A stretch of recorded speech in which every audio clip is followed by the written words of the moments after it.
معطلت زاہدی کی تربیت فکر میں ایک اور چیز بھی داخل ہو گئی تھی، وہ تھی موت. اچھا، اور یہ کب سے؟ ہاں، اصل میں گفتگو کا دائرہ جب آپ پھیلاتے ہیں تو اس کے کونے چار نہیں رہتے، 4000 کونے بن جاتے ہیں. تو جب آپ سوال کرتے ہیں مجھ سے تو میں دیکھتا ہوں کہ کب سے ان میں یہ شعور پیدا ہوا. ایک زمانہ تھا کہ وہ میری طالب علم بھی رہی 75 اس وقت کا، ہاں 74-75 جی. ایک وقت وہ بھی تھا. ایک کونا چادر کا وہ بھی ہے. بہت نمایاں طالب علم، بہت نمایاں، اور بڑا لیے دیے رہنے والا. شعر اس وقت بھی کہتے؟ ہاں، شعر اس وقت بھی. بلکہ مجھے اچھی طرح یاد ہے ان کی ایک نظم ہے گڑیا. اچھا، واہ.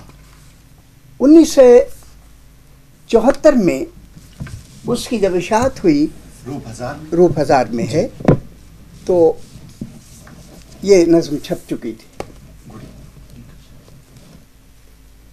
ان کے لیے حریم فن ایک ادارہ ہے خواتین کا جو اب ختم ہو گیا. بڑے لوگ، نامور لوگ تھے علی گڑھ میں. ہاں، سمر بانو ہاشمی تھی، بیگم فیضان تھی، نوشابہ نرگس تھی، صفیہ سید تھی، ثاقبہ رحیم الدین بھی آ جاتی تھی. یہ انہوں نے تقریب کی تو اس تقریب میں یہ نظم بھی معطلت نے پڑھی. مانیے گا، یقین کیجئے گا، اور اگر یہ دونوں باتیں نہیں کرتے آپ تو میں یہ دونوں باتیں آپ سے لے کر اپنے اوپر تاریکی لیتا ہوں. بہت کم عمر خاتون، بہت یعنی بچی نہیں، یعنی اس ایج میں 67 کے مقابلے میں بات کر رہا ہوں. گڑیا گڑیا ایک ایسی نظم تھی، پہلی نظم، بالکل پہلی نظم، کہ جس میں ایک لڑکی گھر میں رہتی ہے. ہمارا بد نصیب معاشرہ ہے، بچیوں کو دکھانے کے لیے بکری، بیل، بھیڑ، گائے کی طرح لوگوں کو بلایا جاتا ہے گھروں میں، اور کسی نہ کسی بہانے، اور وہ پھر استخارہ نہیں آیا، ارادہ نہیں آیا، وہ پلٹ جاتے ہیں، اس کا دل کہاں چلا جاتا ہے. ٹھیک ہے. ایک دوسرا، یہ سارا تناظر بتا رہا ہوں، گڑیا کا تناظر. دوسرا اس کا تناظر یہ ہے کہ جو ہمارے ماں باپ چاہتے ہیں وہ کرو، جو ہم چاہتے ہیں وہ نہیں ہوگا. یہ بھی تناظر. پوچھا نہیں جاتا. ہم باوجود ہے کہ جس فلسفہ مذہب کے اخلاقی پابند ہیں، اس نے جو اجازتیں دی ہیں ان کے اوپر ہم لوہے کا سیسا پگھلا کے ڈال دیتے ہیں، سیل کر دیتے ہیں. یعنی ان اقدار میں بھی داخلہ نہیں کرنے دیتے کہ مجھے یہ پسند ہے، نہیں، مجھے، میں، ماں اور باپ، ہمیں یہ پسند ہے. یہ موضوعات ہیں سارے. اور کس عمدہ تمثیل سے بات کہی ہے. ان کی ایک نظم میں سمندر استعارہ ہے. میں کہاں تک پڑھوں گا، ممکن نہیں ہے، وقت تھوڑا. سمندر استعارہ میں بھی یہی استعارے ہیں جو اس نظم میں ہیں، اور اس کی اجازت آپ مجھے دیں گے. کہا انہوں نے جس طرح اس استعارے کو اختیار کیا ہے وہ اپنی جگہ بڑا بامانی ہے، اور وہ ذہن میں ذرا سا مصور کر کے دیکھیے گا. 3 اجزاء ہیں اس کے، ایک گڑیا، ایک شوکیس، اور تیسرے لوگ آئے ہوئے گڑیا کو دیکھ رہے ہیں. شوکیس میں رکھیے. بڑا بامانی استعارہ ہے، بہت بامانی استعارہ ہے. میرے منہ میں زباں ہے، سینے میں دل، میرے منہ میں زباں ہے، سینے میں دل، اور دل میں دھڑکن ہے. وہ گڑیا نہیں ہے. میرے دل میں میرے منہ میں زباں ہے، سینے میں دل اور دل میں دھڑکن ہے، مگر میں کچھ نہیں، اوہو، مگر میں کچھ نہیں. تینوں باتیں، حرکت بھی ہے، جی. اظہار بھی ہے اور جذبات بھی ہے، واہ. مگر میں کچھ نہیں. شوکیس میں رکھی ہوئی معمولی گڑیا ہوں، اوہو ہو ہو، اوہو، مگر شوکیس میں رکھی ہوئی رکھی ہوئی معمولی گڑیاں. معمولی گڑیا ہوں.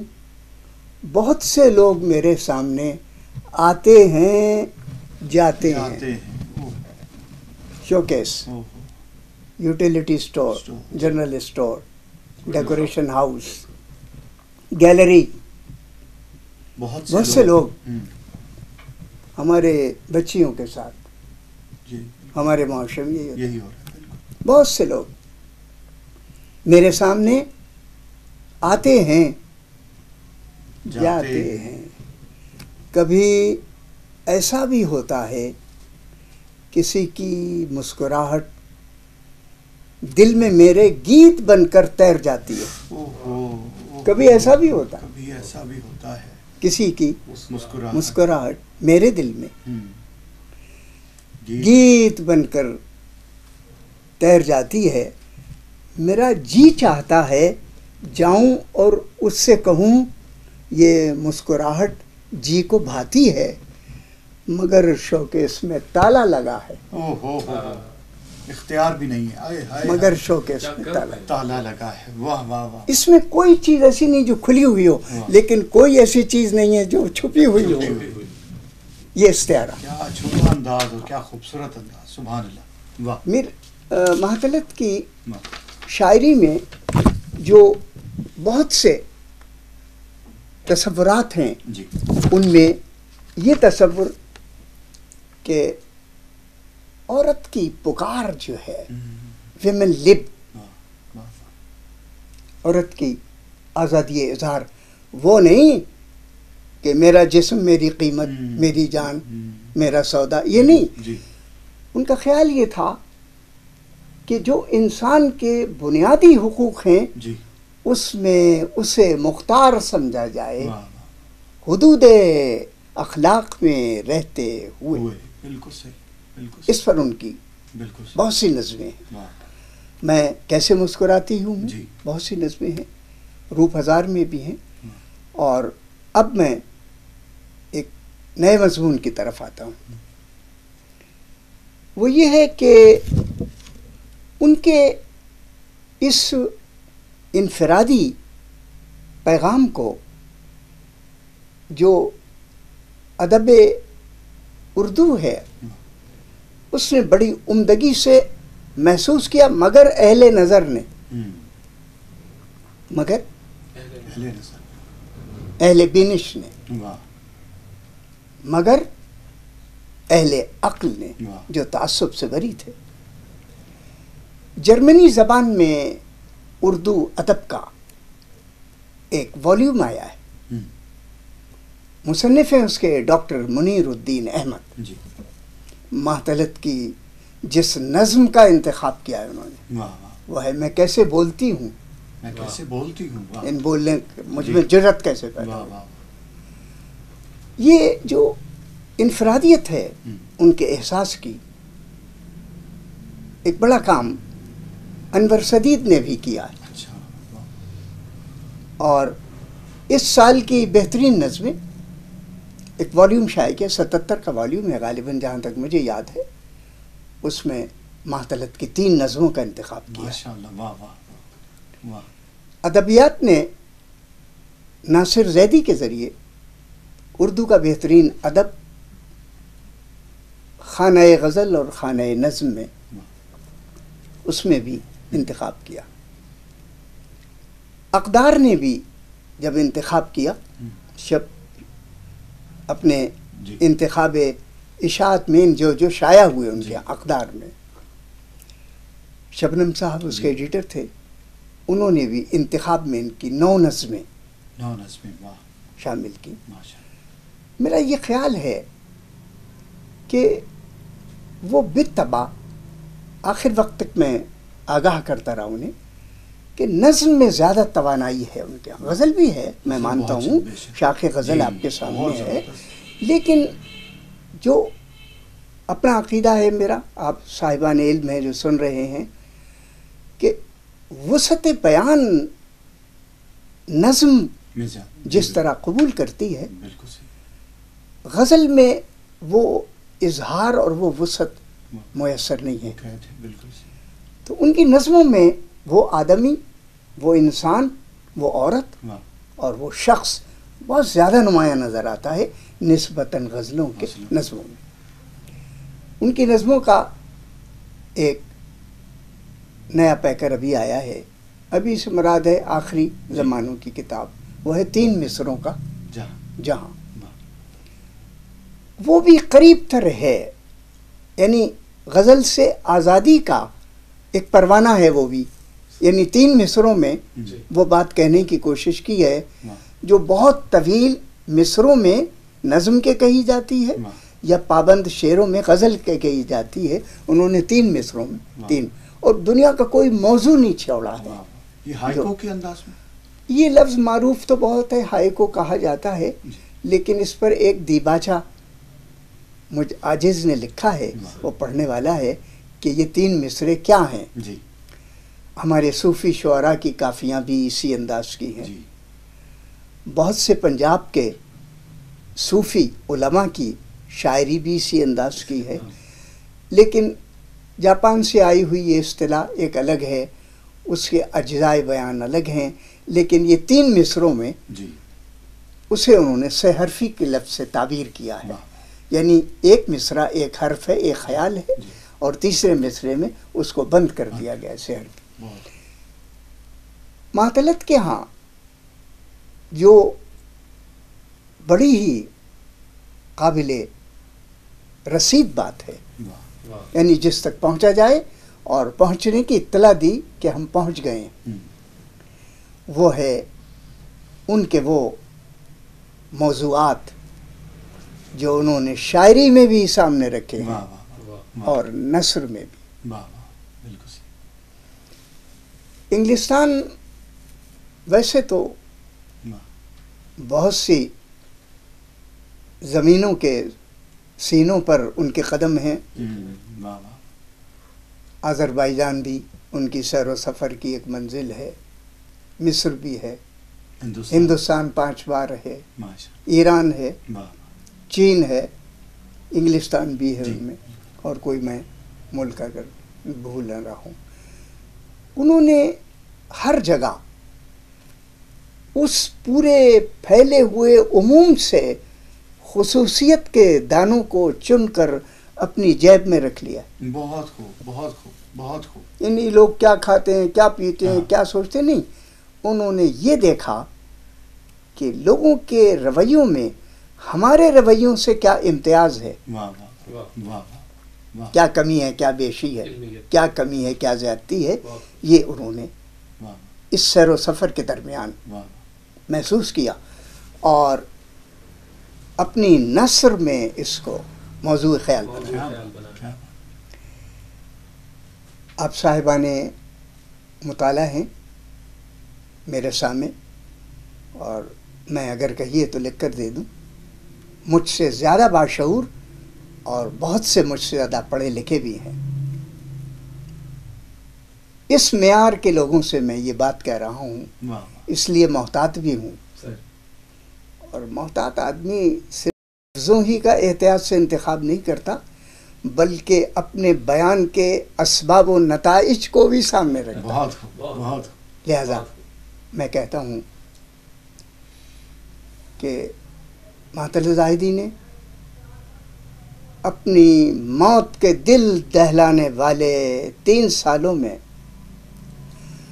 موت پر یقین کامل کے ساتھ جو مضامین لکھے ہیں وہ پڑھنے والے ہیں، وہ پڑھنے والے. آخری 3-4 سال کے ہیں.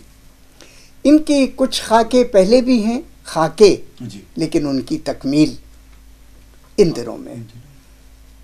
بھائی کوئی مرتا ہوا آدمی ایسا زندہ نہیں دیکھا میں نے جیسی وہ تھی.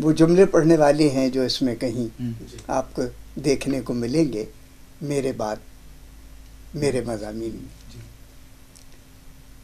میں نے کہا کہ وہ کھیت سے وہ دانے اٹھاتی تھی جسے مزارے نے اور زارے نے چھوڑ دیا ہو رکھ کر، عام آدمی نے اسے اٹھانے کے قابل نہ سمجھا ہو، وہ دانے اٹھاتی تھی. لہذا ان کی نثر کے موضوعات نظم کی طرح پامال شدہ نہیں ہیں، بہت بالکل صحیح. روندے ہوئے نہیں ہیں. ایریٹیریا پر ان کی نظمیں، ایریٹیریا تجھے بھوک بلاتی ہے، اوہو. کراچی تیری روشنیاں کب دیکھوں گی، واہ وہ چراغ جو بجھ چکے ہیں کب یہ لیں گے. یہ نظمیں ہیں ان کی.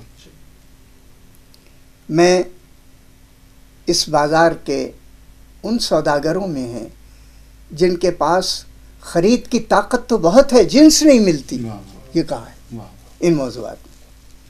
چنانچہ اردو نثر کو انہوں نے ایک بڑا پیغام دیا ہے. اے طالبان علم، اگر فرصت ملے تو ان موضوعات کو دیکھیے معطلت کے، جو کہیں نہیں ملیں گے. حضرت اقبال نے پھول کی پتی سے کٹ سکتا ہے شعر لکھا ہے، لکھا ہے اور نیچے لکھا ہے بھرتری ہری. آج تک عام قاری کو، خود استاد کو بھی بہت سے جو شعر پڑھا رہے ہیں والے جبریل کا، اس کے بارے میں نہیں پتا. جی برتری ہری لکھ دیا ہے اقبال. اقبال بہت بڑا عالم تھا بھائی، اس نے کوئی دستاویز دیکھی ہوگی یقیناً. انہیں فکر ہوئی کہ یہ بھرتری ہری کیا ہے. اچھا واہ. اب پتہ چلا کہ ایک کوتاہی حضرت اقبال سے بھی ہو گئی ہے. وہی ادب میں سب باتیں کہی جاتی ہیں بھائی، اور وہ بات کہہ کے مولانا سید احمد کی طرح چھپا نہیں لیا جاتا. ایک لفظ کے معنی انہوں نے لکھے اور وہ بات، جسے خاص لوگ ہی سمجھیں گے. تو میں اور وہ بات نہیں کہہ رہا ہوں، میں بتا رہا ہوں کہ حضرت علامہ اقبال نے نیچے لکھا مرد ناداں پر کلام نرم و نازک ویسا، نیچے بھرتری. بھائی بھرتری ہری تو 3 گزرے ہیں، یہ کس کا ہے؟ انہیں فکر تھی، چنانچہ وہ اتر گئیں. انگریزی ادب سے بھی ان کی بڑی دلچسپیاں ہیں. وہ گو کہ اردو کی طالب علم تھی، فارسی کی تھی، لیکن انگریزی بھی انہیں میرا خیال ہے اچھوں سے اچھی آتی تھی. انہوں نے سیفوں کو تلاش کیا جس کا ذکر مصوری، آرٹس، کرافٹس، پوئٹری اور خاص طور پر فلسفی آف لائف میں ان نئے خیالات دینے میں ایک عورت ہے. وہی ویمن لب جو میں نے کہا، کسی طرح عورت کو ابھارا جائے. چنانچہ انہوں نے وہاں سے سیفوں کو اٹھایا اور سیفوں کی لائف پر یہ مضمون لکھا جو میرے بعد میں شامل ہے. سیفوں رابندر ناتھ کو اردو کے لوگ اتنا قریب سے نہیں جانتے، اور اگر کوئی جانتا بھی ہے تو شانتی نکیتن اوپن یونیورسٹی کے حوالے سے ان کے ماحول کو جانتے ہیں. معطلت نے دیکھا، میں نے کہا تھا کہ وہ دانے جو کسان زارے چھوڑ جاتا ہے وہ اٹھا لے. انہوں نے ٹیگور کے بارے میں ایک مضمون لکھا ہے، اور شاید خاص طبقے کے آپ لوگ زیادہ خوش ہوں گے. ٹیگور خدائے واحد کے حضور میں. ٹیگور خدائے واحد کے حضور میں. یہ دنیا جانتی ہے کہ ہمارے شعری ادب میں خاص طور پہ دوہوں کا، کویتوں کا اور پرانے گیتوں کا کیا اثر ہے. دنیا جانتی ہے، پڑھی لکھی دنیا. لیکن ایک ایسی شخصیت ہے جو اردو کی نہیں ہے لیکن اردو کے کلاسیکی مچان پر، کینوپی پہ بیٹھی ہوئی ہے.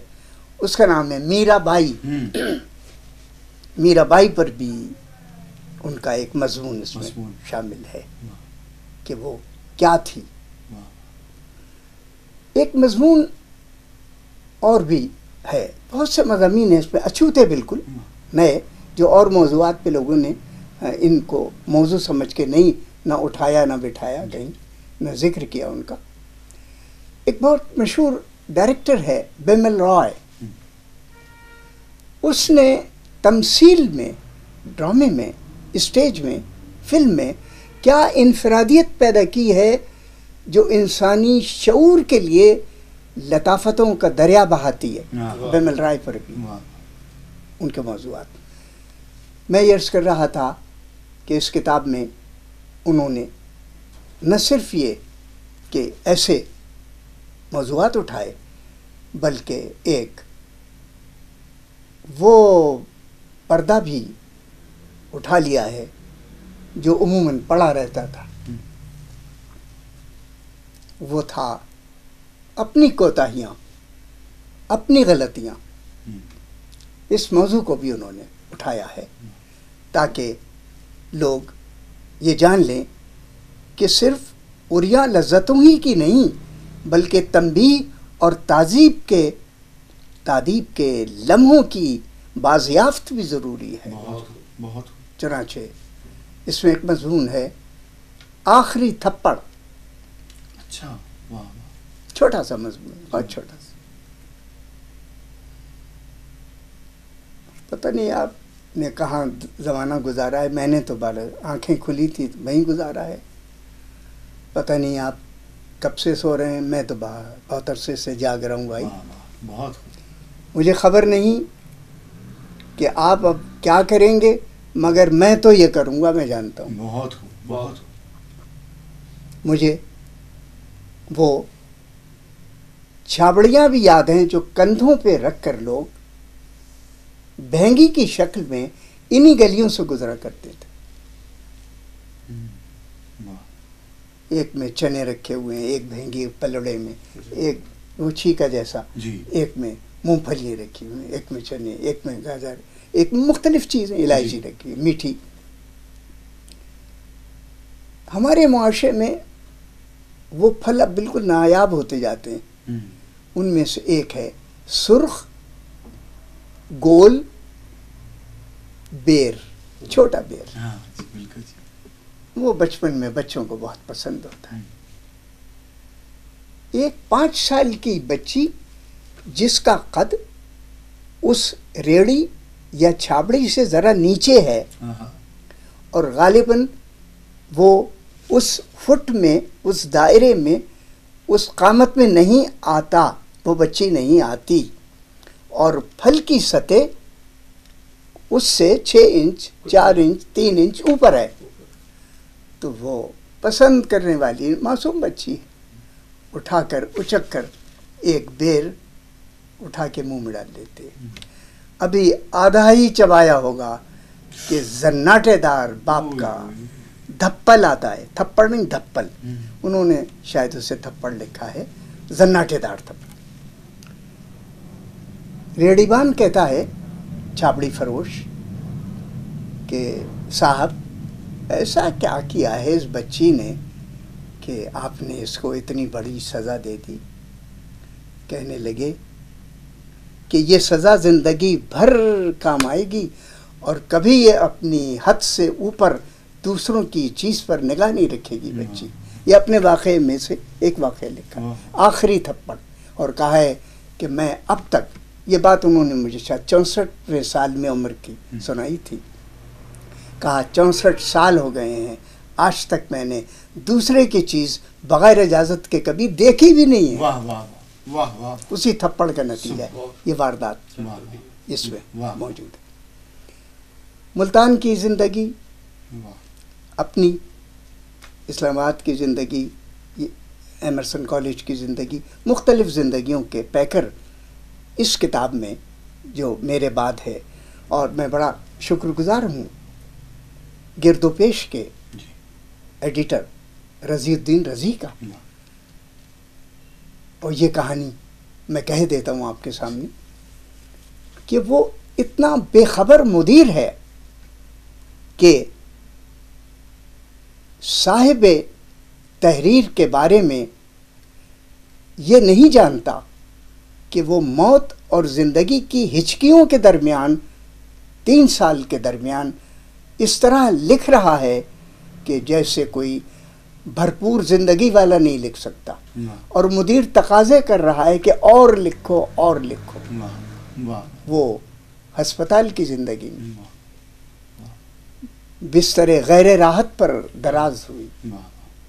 کبھی کبھی ایسا بھی ہوا کہ زخم کی حالت میں، کبھی کبھی ایسا بھی ہوا کہ کرب اور آہوں کی حالت تھی، لیکن تقاضا مدیر کا تھا. اسے تو پتہ نہیں، مدیر بیچارے کو نہیں پتہ ہے کہ یہ قبر کے کس دہانے سے میرا قلمکار لکھ رہا بول رہا ہے. اور اس کے اندر اتنی توانائی ہے قلمکار میں کہ ہر لمحے اس کیفیت کرب میں بھی وہ لکھنے پہ توجہ دے رہا ہے. تو یہ مضامین بیشتر جو ملتان کی یادوں سے وابستہ ہیں، گرد و پیش میں چھپے ہیں، یہ سب اسی عالم کے ہیں، 3 سالہ زندگی کی.